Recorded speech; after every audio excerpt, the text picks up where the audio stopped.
আসসালামু আলাইকুম প্রিয় শিক্ষার্থীরা, আশা করি আপনারা ভালো আছেন। আমাদের অনলাইন ক্লাসের সঙ্গে আপনারা যুক্ত আছেন। জাতীয় বিশ্ববিদ্যালয়ের অনলাইন ক্লাসে সবাইকে স্বাগতম। করোনাকালীন শিক্ষা কার্যক্রম চলমান রাখার স্বার্থে জাতীয় বিশ্ববিদ্যালয়ের উদ্যোগে অনলাইন ক্লাসের সংযুক্ত হতে পেরে আমি আনন্দিত। সবাইকে স্বাস্থ্যবিধি মেনে চলার আহ্বান জানাচ্ছি। আমি আজকের যে বিষয়ে রাষ্ট্রবিজ্ঞান, আমার program online video class course code 23-19-03, কোর্সের নাম আন্তর্জাতিক রাজনীতির মূলনীতি, লেকচার নম্বর 5, লেকচারের শিরোনাম জাতীয় শক্তি। আমি আমার পরিচয় দিচ্ছি। মোহাম্মদ আব্দুল সালাম, সহকারী অধ্যাপক রাষ্ট্রবিজ্ঞান, Rajshahi college, Rajshahi. Email salam.ju@gmail.com।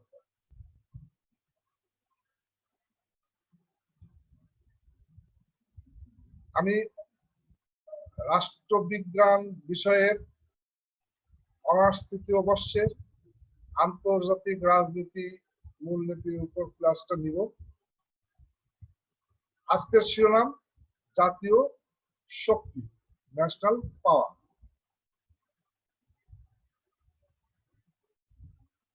জাতীয় শক্তি সম্পর্কে জানতে পারবেন আজকের আলোচনা থেকে। প্রিয় শিক্ষার্থীরা, আপনারা জাতীয় শক্তি সম্পর্কে বলতে পারবেন, জাতীয় শক্তির প্রকারভেদ বর্ণনা করতে পারবেন, জাতীয় শক্তির উপাদানগুলো ব্যাখ্যা করতে পারবেন।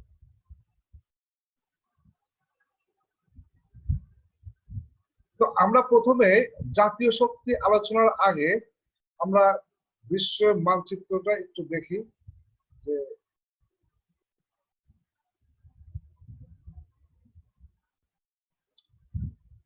এইখানে আমাদের বাংলাদেশের অবস্থান দেখেন, এইখানে এটা বাংলাদেশ, এটা ইন্ডিয়া, এটা বাংলাদেশ, এটা মায়ানমার, এটা বঙ্গোপসাগর, এটা ইন্ডিয়ান মহাসাগর, এটা হলো আটলান্টিক মহাসাগর, এটা হচ্ছে প্রশান্ত মহাসাগর। তো এইটা প্রশান্ত মহাসাগর, এটা হচ্ছে অস্ট্রেলিয়া, এইটা নিউজিল্যান্ড, এইখানে ইন্দোনেশিয়া বা এইখানে জাপান, কোরিয়া উপদ্বীপ, এখানে চায়না। এইটা হলো আমাদের এশিয়া, এই অঞ্চলটুকু হলো আমাদের এশিয়া। আর এইটা হলো ইউরোপ, আর এইখানে হলো আফ্রিকা, এটা হলো লাতিন আমেরিকা,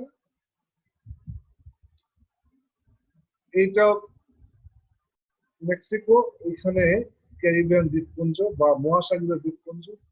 এটা দেখেন আমেরিকা, ইউএসএ বা ইউনাইটেড স্টেটস অফ আমেরিকা, যেটাকে মার্কিন যুক্তরাষ্ট্র বলছি। এটা হলো কানাডা, এটা হচ্ছে গ্রিনল্যান্ড, ডেনমার্কের অংশ, এটা হলো আইসল্যান্ড। তো এইটা দেখেন এখানে যুক্তরাষ্ট্র, এখানে যুক্তরাষ্ট্রের আলাস্কা। এইটা হলো আমাদের বিশ্বের মানচিত্র। আমরা বারবার আন্তর্জাতিক রাজনীতি করছি এবং মানচিত্রটা দেখাচ্ছি যে আপনি যদি নিজের অবস্থানটা যদি না জানেন এবং বিশ্বের কোথায় কার অবস্থান সেই সম্পর্কে যদি না জানেন, তাহলে আমাদের আন্তর্জাতিক রাজনীতি আলোচনা করা বৃথায় পরিণত হবে। এই জন্য বারবার আমরা বলছি যে এখন আমরা পৃথিবীর যে আমরা শক্তি নিয়ে আজকে আলোচনা করব। তো শক্তির ঘটনা কেমন, শক্তির রাজনীতি পৃথিবীতে, আন্তর্জাতিক রাজনীতি বলা হচ্ছে যে শক্তির রাজনীতি। তো শক্তি দেখেন, এখন আমরা যে পৃথিবীতে আছি সেই পৃথিবীতে এখন ইউনাইটেড স্টেটস এর শক্তি আছে, রাশিয়া একটা রাষ্ট্র, এখানে ইউরোপের রাষ্ট্রগুলো, ইউকে, তারপরে ফ্রান্স, শক্তিশালী রাষ্ট্র, এখানে চায়না, চায়না আছে। তো পাঁচটা যে পরাশক্তি সে কথা বলছি আমরা, ইউনাইটেড স্টেটস, রাশিয়া, ইউকে বা যুক্তরাজ্য এবং ফ্রান্স এবং চায়না। আঞ্চলিক এরকম আঞ্চলিক শক্তি আছে। আঞ্চলিক শক্তিগুলোর মধ্যে অস্ট্রেলিয়া পড়ে, ইন্ডিয়া পড়ে, সাউথ আফ্রিকা পড়ছে, ব্রাজিল পড়ছে, এগুলো আঞ্চলিক শক্তি হিসাবে আছে। তো এই শক্তির ধারণা সম্পর্কে আমরা জানছি এবং বারবার আমরা যে বলছি যে আন্তর্জাতিক রাজনীতি পাঠ করতে গেলে আপনাকে বিশ্ব সম্পর্কে সম্যক ধারণা থাকতে হবে। সেই জন্য আমরা বারবার এটা দিচ্ছি। তো আমরা আজকের আলোচনা যেটা, সেটাই আসছি যে আজকের আলোচনার বিষয় হলো শক্তি। শক্তি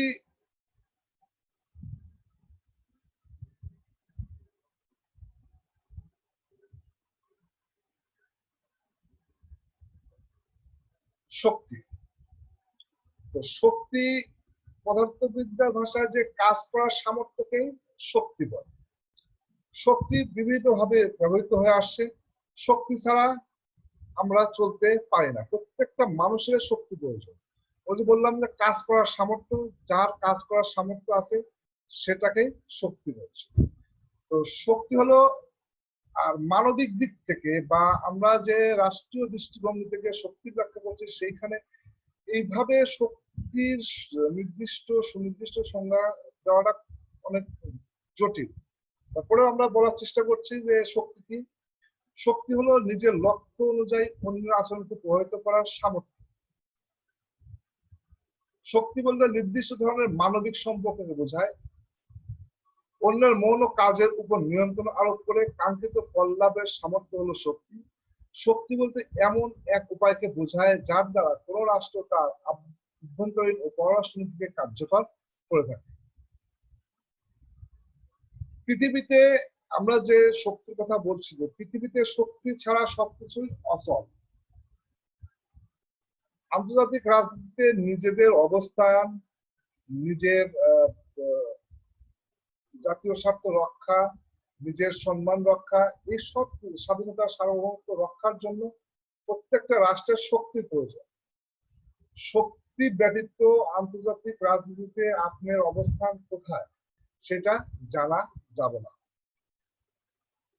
আন্তর্জাতিক রাজনীতি আলোচনার ক্ষেত্রে শক্তি প্রত্যয়টাই অপরিহার্য রূপে আলোচনা করতে হয়। শক্তির গঠন কোন রাষ্ট্র কিভাবে আছে সেই গঠনতান্ত্রিকতার উপরও নির্ভর করে। শক্তি ব্যতীত আন্তর্জাতিক ক্ষেত্রে কোন রাষ্ট্র তার সুনাম বা মর্যাদা ধরে রাখতে পারে না। এই কারণে আন্তর্জাতিক রাজনীতিতে শক্তিকে অন্য রকম ভাবে ধরা হয়। আমরা এখন শক্তি কি জানলাম। শক্তি এবং জাতীয় শক্তি আন্তর্জাতিক ক্ষেত্রে একটি জাতির অবস্থান কোথায় হবে এবং ওই রাষ্ট্র আন্তর্জাতিক বিষয়ে কি ভূমিকা পালন করবে তা নির্ধারণ হয় ওই রাষ্ট্রের জাতীয় শক্তির উপর। কোন দেশের স্বাধীনতা, সার্বভৌমত্ব ও নিরাপত্তা বজায় রাখার জন্য শক্তির প্রয়োজন। শক্তি ছাড়া আন্তর্জাতিক ক্ষেত্রে কোন রাষ্ট্র তার অনুসৃত নীতি বাস্তবায়ন করতে পারে না। জাতীয় শক্তি হলো কোন রাষ্ট্রের সার্বিক বল বা শক্তি যা ওই রাষ্ট্র তার পররাষ্ট্র নীতির উদ্দেশ্যগুলিকে বাস্তবায়নে রূপায়িত করতে কাজে লাগায়। জাতীয় স্বার্থ সংরক্ষণ এবং উদ্দেশ্য বাস্তবায়নের জন্য একটি রাষ্ট্রের শক্তি ও সামর্থ্যের যোগফলকে জাতীয় শক্তি বলে। জাতীয় শক্তি ব্যতীত আন্তর্জাতিক রাজনীতিতে কোন রাষ্ট্র নিজেকে উপস্থাপন করতে পারে না।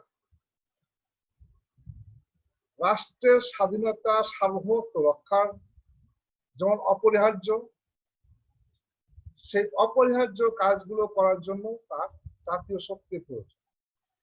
যে রাষ্ট্র তার জাতীয় শক্তিতে যত বেশি বলবান, সেই রাষ্ট্র আন্তর্জাতিক রাজনীতিতে তত প্রভাব বিস্তার করে থাকে। আমরা যে আন্তর্জাতিক রাজনীতি আলোচনা করছি, সেই আন্তর্জাতিক রাজনীতি হচ্ছে প্রভাবের রাজনীতি, শক্তির রাজনীতি, বল প্রয়োগের রাজনীতি। অতীতে আন্তর্জাতিক রাজনীতি, বর্তমানের আন্তর্জাতিক রাজনীতি এবং ভবিষ্যতের আন্তর্জাতিক রাজনীতি একইভাবে আবর্তিত হচ্ছে শক্তিকে কেন্দ্র করে, যার জন্য আন্তর্জাতিক রাজনীতি আলোচনার ক্ষেত্রে জাতীয় শক্তি প্রত্যয়টি অপরিহার্য আলোচ্য বিষয় হিসাবে আলোচনা হয়ে থাকে। নিরাপত্তা বলেন, নিরস্ত্রীকরণ বলেন, রাজনৈতিক, সামাজিক, অর্থনৈতিক সবকিছু ক্ষেত্রে শক্তির প্রয়োজন। শক্তি ব্যতীত কোনো রাষ্ট্র তার প্রভাব বলয় সৃষ্টি করতে পারে না, আর রাষ্ট্র যদি প্রভাব বলয় সৃষ্টি না করতে পারে, আন্তর্জাতিক ক্ষেত্রে সেই রাষ্ট্রের অবস্থান কোথায় সেটা জানা যায়। তো আমরা আজকে শক্তি জানলাম এবং জাতীয় শক্তি জানলাম। আজকে আমরা শক্তি প্রকারভেদ সম্পর্কে আলোচনা করব এবং কত প্রকারের শক্তি আছে জাতীয় শক্তি, সেগুলো আমরা আলোচনা করবো এবং জাতীয় শক্তির উপাদানগুলো আমরা আলোচনা করব। তাহলে শক্তি ব্যতীত আন্তর্জাতিক রাজনীতিতে কোন জাতি বা জাতিরাষ্ট্র অচল। শক্তির প্রকারভেদ, আমরা 4 ধরনের শক্তির কথা বলছি: সামরিক শক্তি বা মিলিটারি পাওয়ার, অর্থনৈতিক শক্তি বা ইকোনমিক্যাল পাওয়ার, মতামতের উপর পাওয়ার, পাওয়ার অফ অপিনিয়ন এবং কূটনীতি। এই 4টা উপাদান প্রকারভেদ হলো জাতীয় শক্তি। এই 4টা নিয়ে আমরা দেখব।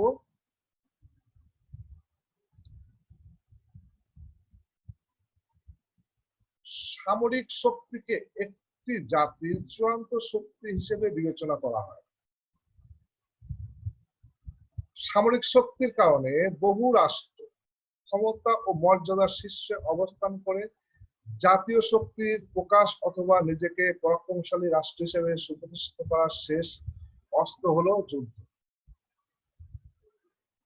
সামরিক শক্তি কতগুলো জটিল উপাদানের উপর নির্ভরশীল। মানে শক্তির যে প্রথম প্রকারভেদ আমরা বলছি সামরিক শক্তি, সামরিক শক্তি কি কি উপাদানের উপর নির্ভরশীল সেগুলো আমরা জানছি। প্রতিরক্ষা বাহিনীর দক্ষতা, একটি দেশের সামরিক শক্তি তার প্রতিরক্ষা বাহিনী কি পরিমাণ দক্ষ তার উপর নির্ভর করে। প্রতিরক্ষা বাহিনী যদি সুদক্ষ হয়, সেই রাষ্ট্র সামরিক শক্তিতে অনেক বলবান হয়। প্রতিরক্ষা বাহিনীর দক্ষতা ব্যতীত হয়তো কোনো রাষ্ট্র বিশাল প্রতিরক্ষা বাহিনী আছে, বাট সেই রাষ্ট্রের প্রতিরক্ষা বাহিনী দক্ষ না, তাহলে কি হবে? ওই রাষ্ট্রের প্রতিরক্ষা বাহিনী দ্বারা যুদ্ধে জয়লাভ করা সহজ হবে না। সুদক্ষ এবং কারিগরি জ্ঞান সম্পন্ন প্রতিরক্ষা বাহিনী প্রয়োজন। প্রতিরক্ষা বাহিনীর যদি সুদক্ষ এবং কারিগরি জ্ঞান থাকে, তাহলে সহজেই একটি রাষ্ট্র অন্য রাষ্ট্রকে পরাজিত করতে পারে। সামরিক বাহিনীর দক্ষতা বা সামরিক শক্তির অন্যতম উপাদান হলো প্রতিরক্ষা বাহিনীর দক্ষতা। অস্ত্র ও যুদ্ধ সরঞ্জাম,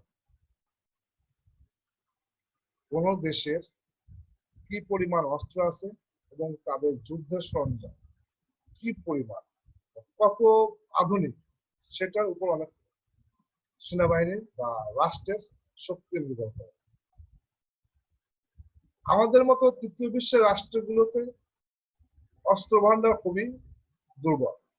তো মডার্ন ওয়ার্ল্ডে বা পৃথিবীর শক্তিশালী রাষ্ট্রগুলোর দিকে যদি আমরা তাকাই, তাহলে কি দেখবো যে আমেরিকা, ইউএসএ বা চায়না, ইউকে, এই দেশগুলোর সামরিক শক্তি অনেক, যুদ্ধ সরঞ্জাম অনেক। আমাদের যে আঞ্চলিক দেশসমূহ আছে তার মধ্যে পার্শ্ববর্তী ইন্ডিয়া, পাকিস্তান, এদেরও কিন্তু অনেক আধুনিক যুদ্ধাস্ত্র আছে বা যুদ্ধ সরঞ্জাম আছে। তো এই সমস্ত কি পরিমাণ? ভারত এবং পাকিস্তান পারমাণবিক বোমার অধিকারী, আমেরিকা পারমাণবিক বোমার অধিকারী। এই যে শক্তি, এই যে অস্ত্রের আধুনিকতা, মিসাইল আছে, তো আধুনিক সব ক্ষেপণাস্ত্র তাদের অস্ত্র ভান্ডারে মজুদ আছে। এই জন্য তাদেরকে অনেক রাষ্ট্র সমীহ করে এবং আন্তর্জাতিক রাষ্ট্রকে এই সমস্ত রাষ্ট্র নিজেদের অবস্থান ধরে রাখছে। প্রতিরক্ষা বাহিনীর আয়তন, একটি দেশের প্রতিরক্ষা বাহিনীর আয়তন সেই দেশের সামরিক শক্তির অবস্থাকে জানাবে। প্রতিরক্ষা বাহিনী বলতে আমরা স্থল বাহিনী, নৌবাহিনী এবং বিমান বাহিনীর কথাই বুঝি। তিন বাহিনীকে একত্রে প্রতিরক্ষা বাহিনী বলছি। এই প্রতিরক্ষা বাহিনীর ইউজ যে দেশে আছে, আমাদের পার্শ্ববর্তী ইন্ডিয়াতে প্রচুর সেনাবাহিনীর লোক, বিমান বাহিনীর লোক, নৌবাহিনীর লোক, তারা আমাদের দেশে অনেক শক্তিশালী রাষ্ট্র। তাদের যে পরিমাণ শক্তি আছে পৃথিবীতে, এখন যদি আমরা ইউএসএ, রাশিয়া, চায়না এদের প্রতিরক্ষা বাহিনী নিয়ে আলোচনা করি, দেখবো যে এদের প্রতিরক্ষা বাহিনী অনেক বিশাল। তো এইরকম যাদের প্রতিরক্ষা বাহিনী আছে, সামরিক শক্তিতে বলিয়ান, তাদের সেই সমস্ত দেশের আন্তর্জাতিক রাজনীতিতে অবস্থান অনেক বেশি শক্তিশালী।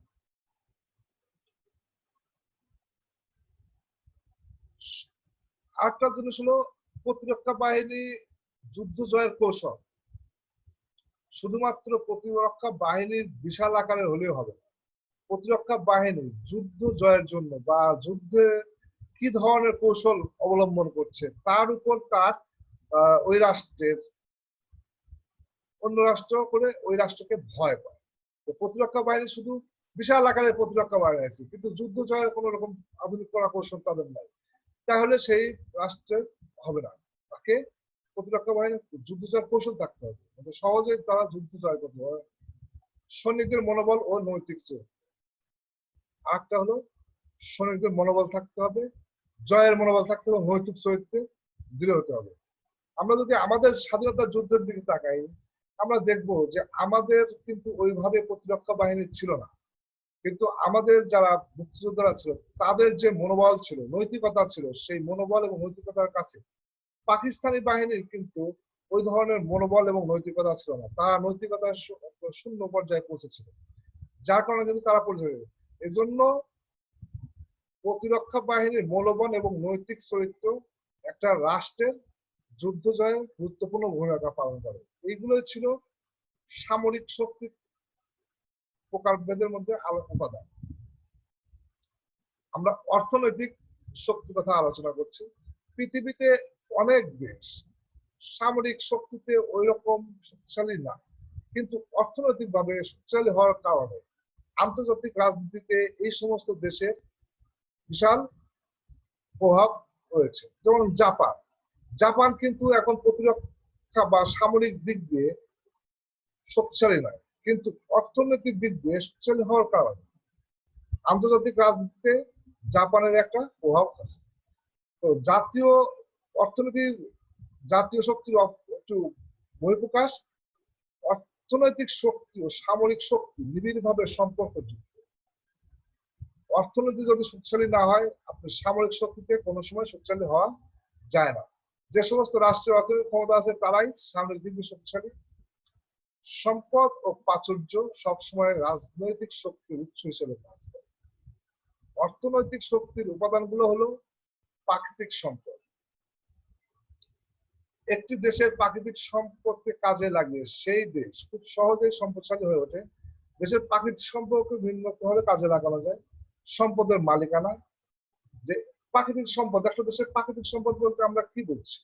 যে জমির উর্বরতা, খনিজ সম্পদ, বিশাল বনভূমি, এইগুলো হচ্ছে প্রাকৃতিক সম্পদ। সম্পদের মালিকানা কার হাতে থাকবে? জনগণের হাতে যদি মালিকানা থাকছে, জনগণ উৎপাদন ক্ষমতা হচ্ছে, সেই দেশের অর্থনৈতিকভাবে উন্নত হচ্ছে। সম্পদের উন্নয়ন, সম্পদ যে পরিমাণ সম্পদ আছে সেই সম্পদকে কাজে লাগিয়ে আরো সম্পদের অধিকারী হওয়া, সম্পদের নিয়ন্ত্রণ। সম্পদ এখানে থাকতে হবে না, সম্পদকে নিয়ন্ত্রণ করতে হবে। অনেক দেশ আছে সম্পদ আছে, সেই সম্পদকে নিয়ন্ত্রণ করতে না পারলে সম্পদ বাইরের দেশে পাচার হয়ে যায়। তো সেই জন্য সম্পদের উপর নিয়ন্ত্রণ থাকতে হবে, রাষ্ট্রীয় নিয়ন্ত্রণ থাকতে হবে। সম্পদ ব্যবহার, সম্পদের সঠিক ব্যবহার করতে হবে। সঠিকভাবে যদি সম্পদের ব্যবহার করা না যায় তাহলে সেই সম্পদ থেকে কোনো লাভ হয় না। তারপরে আছে শিল্প সামর্থ্য। শিল্প উৎপাদনের সামর্থ্য বৃদ্ধি করে শিল্পের দ্বারা একটি দেশের অর্থনৈতিক শক্তির পরিমাণ করা যায়। যে দেশ শিল্প যত উন্নত সেই দেশে অর্থনৈতিক ক্ষমতা তত বেশি। আধুনিক শিল্প ব্যবস্থায় বিশ্ব ব্যবস্থায় শিল্প একটি দেশের উৎপাদনের ও অর্থনৈতিক ক্ষমতার মূল চালিকা শক্তি। শিল্প থাকতে হবে। এবং আমরা যদি দেখি যে আমরা যে সমস্ত তৃতীয় বিশ্ব দেশ আছে, এই সমস্ত দেশের অর্থনীতি কেমন আর ফার্স্ট ওয়ার্ল্ড এর অর্থনৈতিক অবস্থা কেমন, কারণ তাদের শিল্প উৎপাদন বা শিল্পে ওরকম যন্ত্রপাতি উৎপাদন করার সামর্থ্য তাদের আছে। আজকে মনে করেন যে প্রথম বিশ্বের দেশসমূহ বিশাল বিশাল শিল্প কারখানা তৈরি করছে এবং এর জন্য তারা এগিয়ে যাচ্ছে দিন দিন। তাদের অর্থনৈতিক ক্ষমতা থাকার কারণে তারা সেই ক্ষমতাকে কাজে লাগিয়ে সামরিক ক্ষমতা বৃদ্ধি করছে, যার কারণে তাদের জাতীয় শক্তির পরিমাণ বেশি হচ্ছে এবং আন্তর্জাতিক রাজনীতি তাদের প্রভাব সৃষ্টি হচ্ছে। বৈদেশিক বাণিজ্যের অবস্থা, আন্তর্জাতিক রাজনীতির অন্যতম নিয়ামকের ভূমিকা পালন করে বিশ্ব বাণিজ্যের একটি রাষ্ট্রের অবস্থা। একটি রাষ্ট্রের অর্থনৈতিক উন্নয়নের বা অর্থনৈতিক ক্ষমতা পরিমাপের আরেকটি উপাদান হলো বিশ্ব বাণিজ্য ওই রাষ্ট্রের অবস্থা। আন্তর্জাতিক বাণিজ্যে একটি রাষ্ট্র কি পরিমাণ রপ্তানি করছে বা কি পরিমাণ আমদানি করছে তার উপর সেই রাষ্ট্রের বাণিজ্য বা নির্ভর করে। যদি একটি রাষ্ট্র প্রচুর পরিমাণে সম্পদ রপ্তানি করে বা উৎপাদন করে এবং রপ্তানি করে, সেই দেশে কিন্তু জাতীয় শক্তি বেশি। আমরা যদি দেখি যে মিডিল ইস্টের রাষ্ট্রগুলোর দিকে, মধ্যপ্রাচ্যের যে রাষ্ট্রগুলো আছে, তেল সমৃদ্ধ যে রাষ্ট্রগুলো আছে, শুধুমাত্র তার জ্বালানি তেলের উপর নির্ভর করে তারা কিন্তু আন্তর্জাতিক রাজনীতিতে নিজেদের প্রভাব বিস্তার করছে। আবার চীন বা জাপান বা দক্ষিণ কোরিয়া এই সমস্ত রাষ্ট্র কিন্তু বিশ্ব বাণিজ্যে তাদের প্রচুর পরিমাণে হিস্সা আছে। জাপান বা দক্ষিণ কোরিয়া সামরিক দিক দিয়ে এইভাবে শক্তিশালী না, তারা কিন্তু বিশ্ব বাণিজ্যের একটা বিশাল অংশ দখল করে আছে, যার জন্য এই সমস্ত রাষ্ট্র আন্তর্জাতিক রাজনীতিতে একটা প্রভাব সৃষ্টি করে। বিনিয়োগ, বিনিয়োগ অর্থনৈতিক শক্তির অন্যতম একটি উপাদান হিসেবে বিবেচিত। সম্পদশালী দেশ নিজের দেশের পাশাপাশি বিশ্বের অন্য দেশগুলোতে বিনিয়োগ করে নিজ দেশকে আরো সম্পদশালী করে তোলে। বিনিয়োগকৃত দেশে নিজ দেশের অবস্থানকে শক্তিশালী করে। তো আমরা যদি বিনিয়োগের দিকে তাকাই দেখবো যে এই যে আমাদের দেশে বিভিন্ন দেশ বিনিয়োগ করছে, জাপান বিনিয়োগ করছে, চায়না বিনিয়োগ করছে, ইন্ডিয়া বিনিয়োগ করছে, দক্ষিণ কোরিয়া বিনিয়োগ করছে বা আমেরিকা ইউরোপের দেশগুলো বিনিয়োগ করছে। আমাদের দেশে বিনিয়োগ করার কারণে এই দেশগুলোর প্রভাব আমাদের দেশের উপর পড়ে, এই দেশগুলো প্রভাব খাটাচ্ছে আমাদের উপর। তো এইভাবে যে দেশ যত বেশি বিনিয়োগ করছে বিশ্ব, সেই দেশে আন্তর্জাতিকভাবে কদরও বেশি, শক্তিও বেশি। এইগুলো হচ্ছে আন্তর্জাতিক রাজনীতি নিয়ন্ত্রণ করছে। আন্তর্জাতিক রাজনীতির আরেকটা প্রকার হলো মতামতের উপর ক্ষমতা। প্রচারণা বা জনমত সামরিক ও অর্থনৈতিক শক্তির মতো সমান শক্তিশালী। জনমতের উপর ভিত্তি করে আন্তর্জাতিক রাজনীতিতে একটি দেশ গুরুত্বপূর্ণ ভূমিকা পালন করতে পারে। জনমতকে উপেক্ষা করার সামর্থ্য কোনো রাষ্ট্র নায়কেরই নাই। তাই প্রচারণা বা জনমতের উপর শক্তিকে জাতীয় শক্তির অপর একটি প্রকারভেদ বলা হয়। জাতীয় শক্তি থেকে জনমতকে কোনোভাবে বিচ্ছিন্ন করা যায় না। জনমতের লক্ষ্য হলো শত্রুকে দুর্বল করা এবং নতুন মিত্র জোগাড় করা।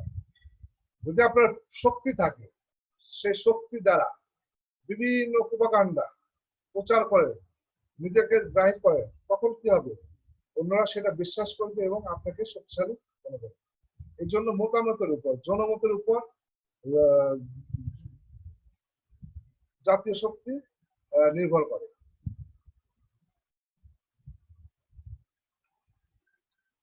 কূটনীতি কূটনীতি জাতীয় ক্ষমতা যথাযথ ব্যবহার নিশ্চিত করে। একটা রাষ্ট্রের কি পরিমাণ জাতীয় শক্তি আছে তা কূটনীতি কিন্তু সেটা সুন্দরভাবে ব্যবহার করে। পররাষ্ট্রনীতির মাধ্যমে একটা রাষ্ট্র তার জাতীয় স্বার্থের যে বহিঃপ্রকাশ ঘটায় সেটা কূটনীতির উপর অনেক অংশে নির্ভরশীল। বিচক্ষণ কূটনীতি দ্বারা অপেক্ষাকৃত দুর্বল রাষ্ট্র বিশ্ব রাজনীতিতে প্রভাব ফেলতে পারে এবং স্বীয় রাষ্ট্রের জন্য সুবিধা অর্জন করতে পারে। তাই কূটনীতিকে জাতীয় শক্তির একটা আলাদা ধরন বলা হয়। দক্ষ কূটনীতিক বা কূটনৈতিক ব্যবস্থা যদি কোনো রাষ্ট্রের শক্তিশালী হয়, সেই রাষ্ট্র তার কূটনীতি দিয়ে আন্তর্জাতিক রাজনীতি তার স্বার্থ সিদ্ধির মাধ্যমে নিজের শক্তিশালী বা নিজের প্রভাব সৃষ্টি করে। এটা কূটনীতি হলো জাতীয় রাজনীতির একটা প্রকার। আমরা চারটা জাতীয় শক্তির চারটা প্রকার ভেদে আমরা আলোচনা করলাম। একটা হলো সামরিক শক্তি, একটা অর্থনৈতিক শক্তি, একটা মতামতের উপর শক্তি, আবার একটা হলো কূটনীতি। এবার আমরা জাতীয় শক্তির উপাদান নিয়ে আলোচনা করব। জাতীয় শক্তির উপাদান, ভৌগোলিক উপাদান, ভূপ্রকৃতি। এখানে জাতীয় শক্তির উপাদান একটা হচ্ছে ভূপ্রকৃতি, আয়তন, অবস্থান, জলবায়ু, প্রতিবেশী। তো একটা রাষ্ট্রের ভৌগোলিক উপাদান এগুলোর উপর নির্ভরশীল। জাতীয় শক্তির যে ভূপ্রকৃতি, কোন দেশ যদি সমতল হয়, দেশের এক প্রান্ত থেকে অন্য প্রান্তে সহজেই যোগাযোগ রক্ষা করা যাচ্ছে।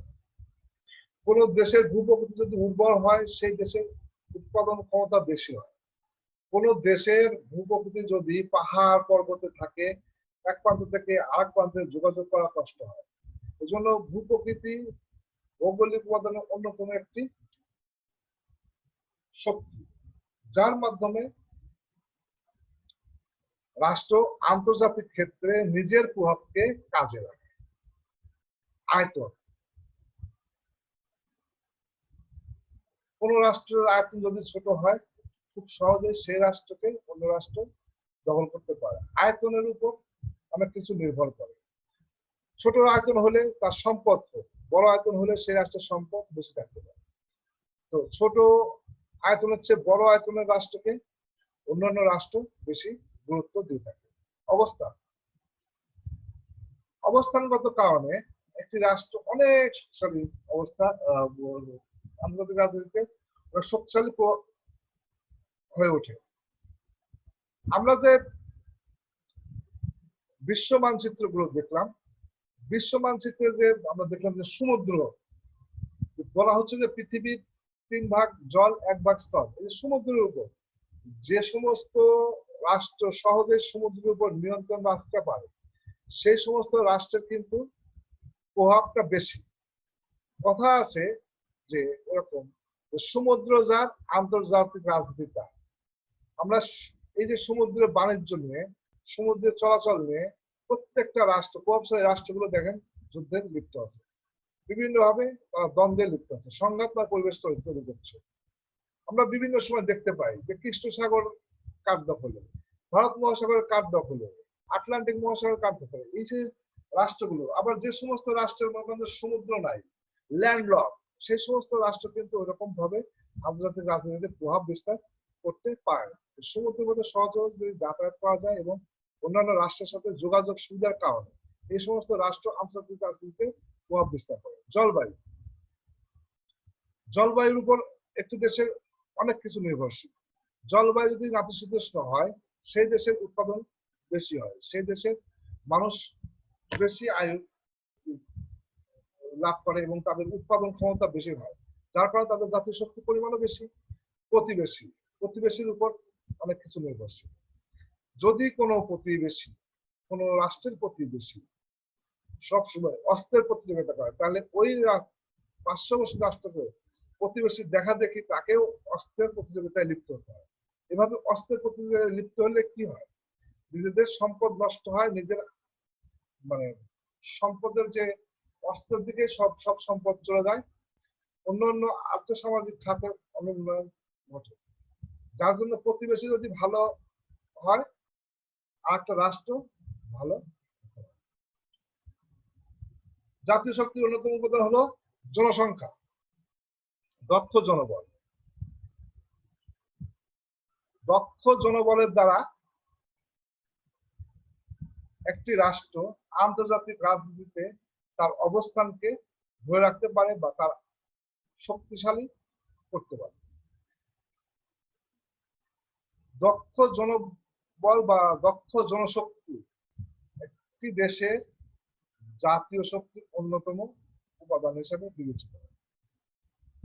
প্রচুর জনসংখ্যা আছে কিন্তু কেউ দক্ষ না, কোনো কাজ যায় না, টেকনিক্যাল কোনো কাজ যায় না, প্রযুক্তি কোনো কাজ যায় না, সেই দেশে কেউ বিনিয়োগ করবে না, সেই দেশের জনগণকে কেউ অন্য দেশে যে আমার দেশে নিয়ে যায় নিয়ে অনেক কাজ করতে হবে, আমার দেশের শ্রমিক দরকার, সেই সেটাও কেউ নেবে না।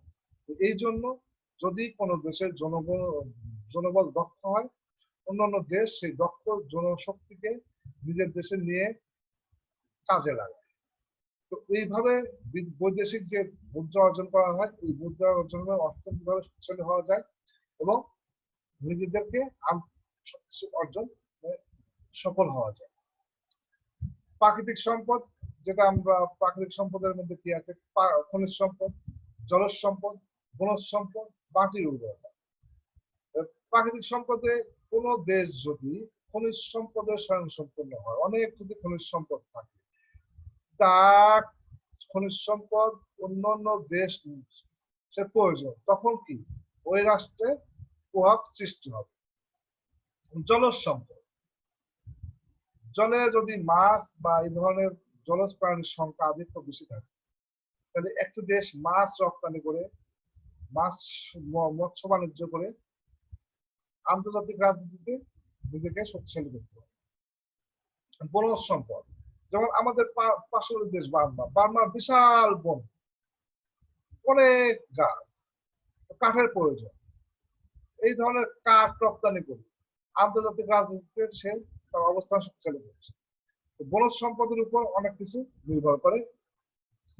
মাটির উর্বরতা, আর হলো মাটির উর্বরতা, যদি কোনো দেশের মাটি উর্বর হয়, আমাদের দেশের মাটি কিন্তু অনেক উর্বর মাটি, আমাদের দেশে দেখেন জনসংখ্যা প্রচুর জনসংখ্যা, আবার আমাদের ল্যান্ডের পরিমাণ কম, কিন্তু মাটির উর্বরতা কারণে খুব সহজেই ফসল ফলানো যায়। তো মাটির উর্বরতা প্রাকৃতিক সম্পদ অন্য একটি উপাদান।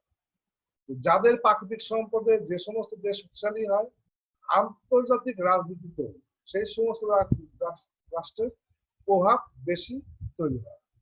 অর্থনৈতিক বিকাশ,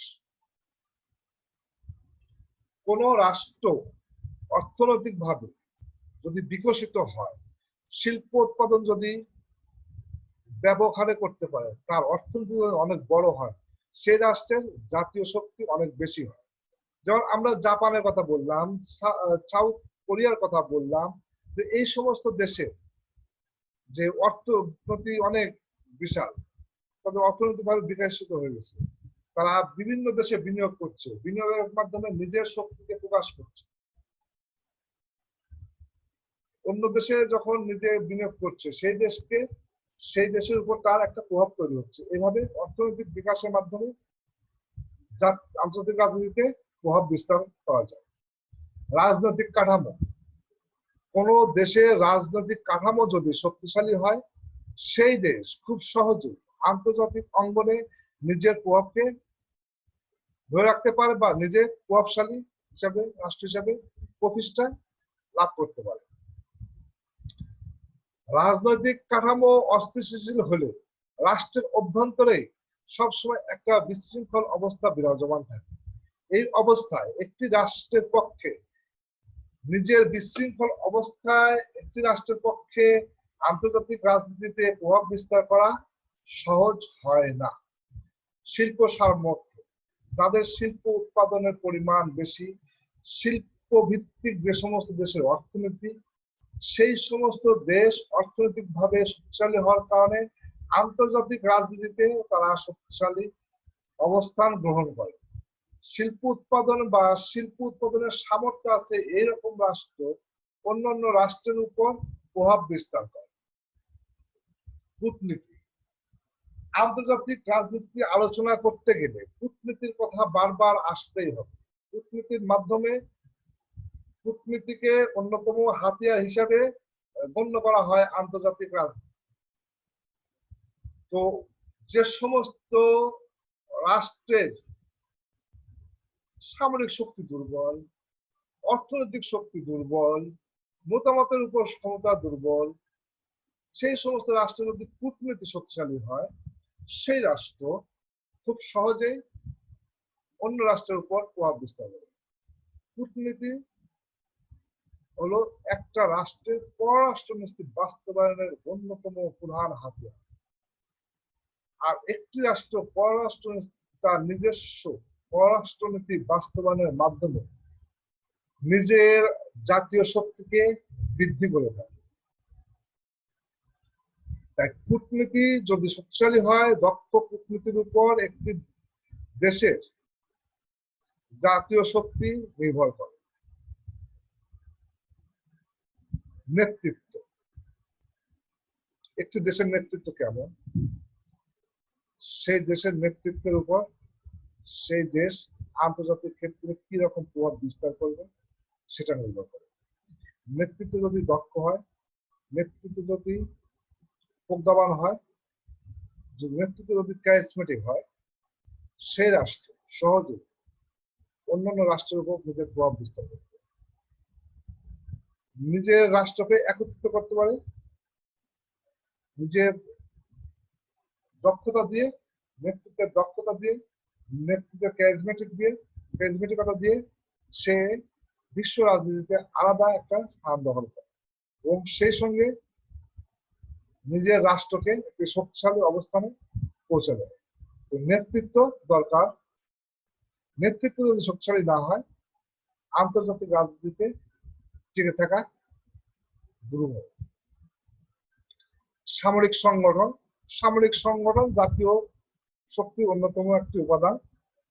জাতীয় শক্তি নির্ভর করে সামরিক সংগঠনের উপর। আমরা বলছি যে আন্তর্জাতিক রাজনীতি শক্তির রাজনীতি, যার যত বেশি শক্তি সেই রাষ্ট্রে তত বেশি প্রভাব, সেই রাষ্ট্র তত বেশি শক্তিশালী হয়ে উঠছে।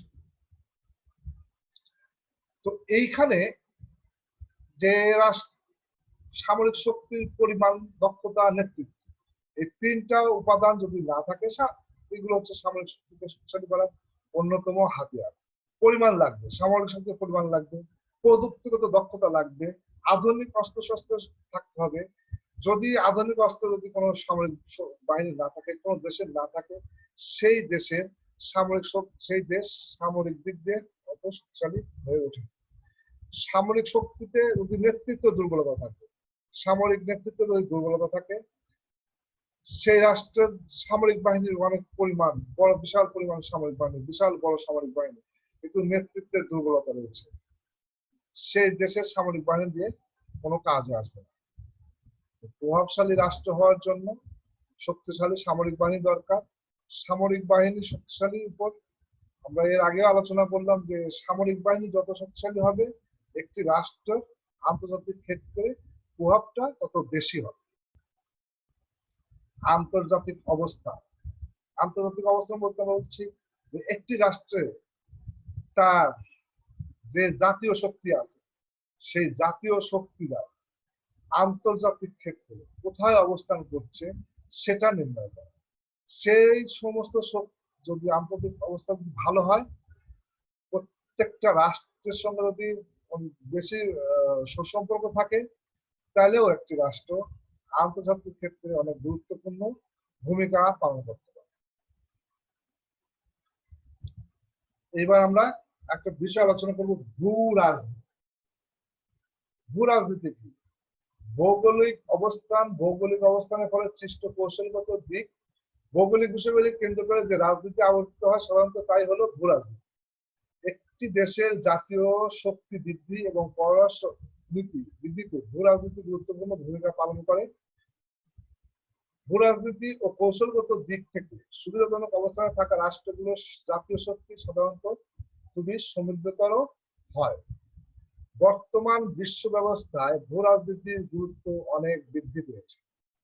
কৌশলগত অবস্থান, একটি রাষ্ট্র যে আমরা যে দেখলাম যে কৌশলগত অবস্থানের কারণে একটি রাষ্ট্রের কোথায় অবস্থান করছে, পৃথিবীর কোন জায়গায় অবস্থান করছে তার উপর ভিত্তি করে তার ভূ রাজনীতি পরিচালিত হয়। রাষ্ট্রের যে ভৌগোলিক অবস্থানের উপর ভিত্তি করে যে রাজনীতি সেটাকে বলা হয় ভূ রাজনীতি। ভূ রাজনীতি আধুনিক বিশ্ব ব্যবস্থায় একটি গুরুত্বপূর্ণ স্থান দখল করছে। এই ভূ রাজনীতির কারণে একটি রাষ্ট্র খুব সহজে শক্তিশালী হয়ে ওঠে। আমাকে যদি কোশ্চেন করা হয় এই যে বিষয়গুলো আমরা আলোচনা করলাম আজকে জাতীয় শক্তিতে, সেই জাতীয় শক্তির ব্যাপারে যদি আপনাদের কোনো কোশ্চেন থাকে তাহলে আমাকে ইমেল করতে পারবেন। আমার ইমেল হচ্ছে salam.jail@gmail.com। সবাই দীর্ঘক্ষণ এই ক্লাস শোনার জন্য সবাইকে ধন্যবাদ জানিয়ে আমি আজকের এই ক্লাস এখানে সমাপ্ত ঘোষণা করছি। আল্লাহ হাফেজ।